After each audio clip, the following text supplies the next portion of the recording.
মুক্তি পাওয়া ৩ ছবির মধ্যে নবাব ও রাজনীতির নায়ক শাকিব খান। যৌথ প্রযোজনার চালবাজ ছবির শুটিং এর জন্য যুক্তরাজ্যে গিয়েছিলেন তিনি, কিন্তু ভারতীয় কলাকুশলীদের সংগঠনের বাধার কারণে শুটিং হয়নি। লন্ডনে থাকার সময় দেশের চলচ্চিত্র সংগঠনগুলো তাকে বহিষ্কার করেছে। এসব নিয়ে খোলামেলা কথা বলেছেন শাকিব খান। মঙ্গলবার সেখান থেকে দেশে ফিরেছেন তিনি। শাকিব খান বলেন, চলচ্চিত্র শিল্পী সমিতি আমাকে বহিষ্কার করার বিষয়টি একটি চক্রান্ত মাত্র। আমি আগেও বলেছি, এখনো বলছি, আমি আমার কাজ নিয়ে থাকতে চাই।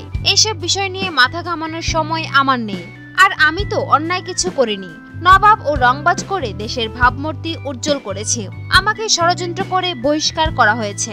আমার বিরুদ্ধে ষড়যন্ত্র চলছেই, কিন্তু এই ষড়যন্ত্র আমাকে আটকে রাখতে পারবে না, কারণ আমার সঙ্গে 16 কোটি মানুষ রয়েছে। কাজ নিয়ে ব্যস্ত আছি, আমি কাজ নিয়েই থাকতে চাই।